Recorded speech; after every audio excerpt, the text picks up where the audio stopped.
વ્યાસપીઠ છે ને એના મારા અનુભવના તમને 2 દાખલા દઉં. 20 વર્ષ પહેલા જંગીના સ્ટેજ ઉપર હું બોલ્યો હતો. રણછોડભાઈ, આ મામા તો ઓળખતા છે, રણછોડભાઈ 24ના પટેલ છે, જંગી રણછોડભાઈ ડાંગર. 20 વર્ષ 22 વર્ષ પહેલા મેં કીધું હતું કે જુનાગઢના ચોકમાં દેવાય બુદ્ધને પુતરું મુકાવું જોઈએ. જુનાગઢમાં તો મુકાણું, ઉપરકોટમાં તો મુકાણું, કેટલાય ગામની અંદર મુકાણું.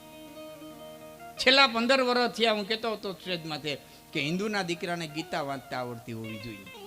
દરેક ધર્મના વ્યક્તિને એનો ધર્મગ્રંથ વાંચતા આવડે, આપણને ન આવડે? હિન્દુના દીકરાને એનો ધર્મગ્રંથ વાંચતા આવડતો 15 વર્ષથી કહેતો હતો. સરકારે સાંભળ્યું કે કૃષ્ણે સાંભળ્યું, જેણે સાંભળ્યું એણે, પણ 6ઠા ધોરણથી 12મા ધોરણ સુધી ગીતાજીને દાખલ કર્યા, એનો મને આનંદ છે.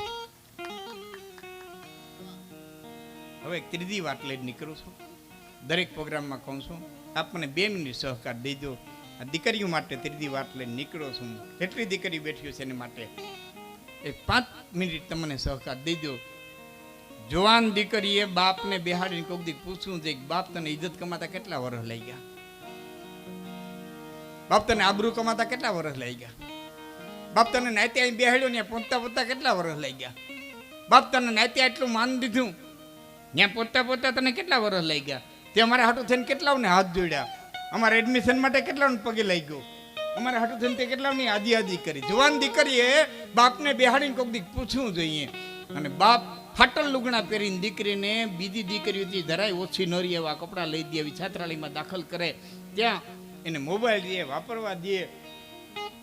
એમાં ઇન્સ્ટાગ્રામ વાપરતી થાય, એમાં ફેસબુક વાપરતી થાય, એમાં એ વોટ્સઅપ વાપરતી થાય, અને 35 રૂપિયાના પેટ્રોલ નાખી નોખનોખી પટ્ટીના સંપલવાળા માગ્યા મોટરસાઇકલે નીકળી જતા હોય, સીન નાખવા વાળા એવા 5 હારા મેસેજ કરે, 5 હારા ફોટા મોકલે, અને દીકરી બાપની ઇજ્જત માટે પગ દઈને હાલતી થાય ને તેથી દુઃખ બહુ થાય, દુઃખ.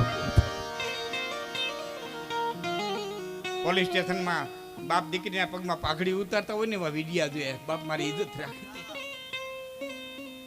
નહીં, મેં પોલીસ વાળા લઈ આવે, નાઇટ વાળા લઈ આવે, નાઇટના પાછા આગેવાન લઈ આવે, એને તેડી આવે, પાછા ઉભા ઉભા એમ કહેતા અમે પ્રેમ કરીએ છીએ, અમે પ્રેમ કરીએ છીએ. આ પ્રેમ કરીએ છીએ કહેતા હોય ને મારા શબ્દો કહી દેજો કે love is part of life, not life. Love is part of life, not life.